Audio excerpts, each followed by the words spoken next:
Game after game, we try to challenge ourselves. For Detroit, we wanted to, first of all, to write a story that would be incredibly bending, which means the most non-linear story that we've ever created.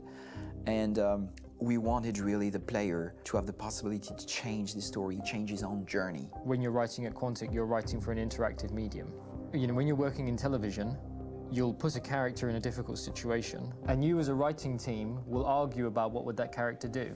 But ultimately, you have to decide what happens, and you just show the audience.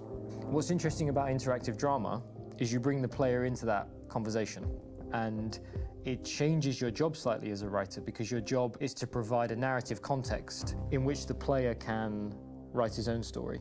You're giving him this kind of narrative Lego that he's going to snap together into his own shape. You also have the ability to make your audience attach themselves to your characters, because the audience is in some sense responsible for what happens to the characters. It's just a few cans. Come on, let's go. We have some cash now. You used me to steal that money. How could you do that? I trusted you. What is a bit specific about these scripts is how large they are. If you take a film script, there are about 100 pages.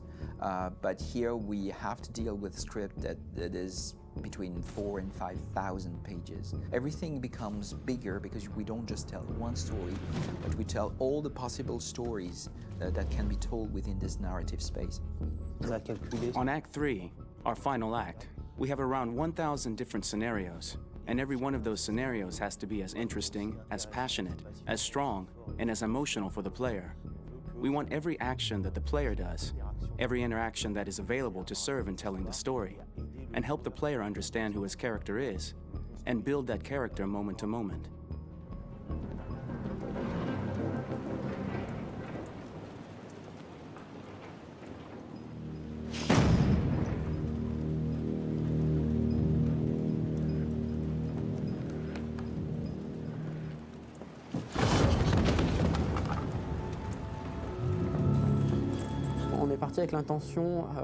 We started with the intention pretty early on that we would never lie to the player. So we implemented a visible tree structure in the game that players can consult during a scene or at the end of it, which shows exactly what they did and what they missed. There are games out there offering world exploration. We offer narrative exploration. You know, keeping control of such a wide and large story is a huge challenge. So same thing when you shoot with actors, because you will need to shoot many different versions of each dialogue, of each scene. For actors, it's a huge, huge challenge. Because of the style of the game, you have so many different ways that the character can go. Every decision, it's what I call kind of choose your own adventure. Like every decision that the player makes, it's going to open up 40 more pages of material and experience that ties in, which means as a performer, you have to try to continue to make things feel real that the player might not ever see, but also that in performance, it's not always connected to a previous act. It's grueling, it's hard work, but it's a great team, and I enjoy doing it. I was really frustrated. I was until I got to this point where I kind of was able to step outside of my own experience and even in a lot of ways my own process and be able to step outside of that and okay, this is something new. What do you need? How do I meet you there? How do I give you what you need and still feel like I'm doing what's right? And once I did that, then all of a sudden it got really fun. It was much freer, and having to approach it in a new way and think about the player and think about how it serves them and what I'm doing for them or what I'm letting them into. It's really, I think, helped me grow in general. Remember, there's nothing on the left. That's a wall, so it's probably all there. And then make her come first, close. But I think you would go first to check that it's safe. Okay, sure.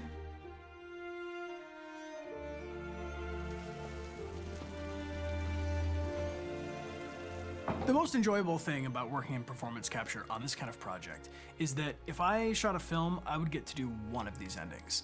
I get to do so many different things as Connor. Your head goes all over the place because you're trying to keep track of basically 4 different storylines for each different response. What's the name of my dog? Buddy? Scout. I think it's Jack. I can't remember.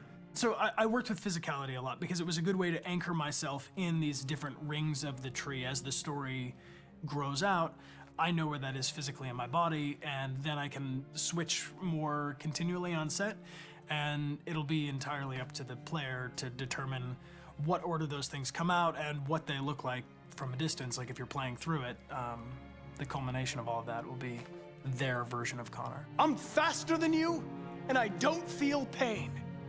You don't stand a chance against me. Listen, asshole. If it was up to me, I'd throw the lot of you in a dumpster and light a match to it. Tourner les scènes d'action à... Shooting action scenes at Quantic Dream is a real challenge, because these are scenes where the storytelling has to continue. It's not an action scene just to have a dose of adrenaline. The stunts have huge consequences on the rest of the story.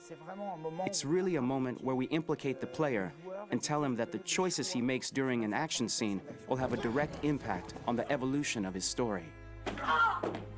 Mon plus grand défi sur Detroit aurait... My biggest challenge on Detroit has been managing the large number of animations that we received from motion capture. Detroit features more than 37,000 animations, which is a huge amount to handle on a daily basis. Donc il faut prendre conscience que... You have to realize that the player, in his first playthrough, will miss certain scenes.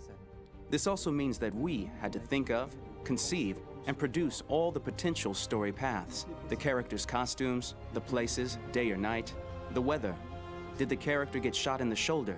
Did he get injured? All this consistency forced us to produce a lot of graphic assets in order to, quite simply, allow the player to have true continuity throughout the story. Honestly, we were even surprised by the challenges that come with such a big tree structure, and we did our best to guarantee quality across all the game and make sure that whatever path you choose within this narrative space, you will have an equally good experience.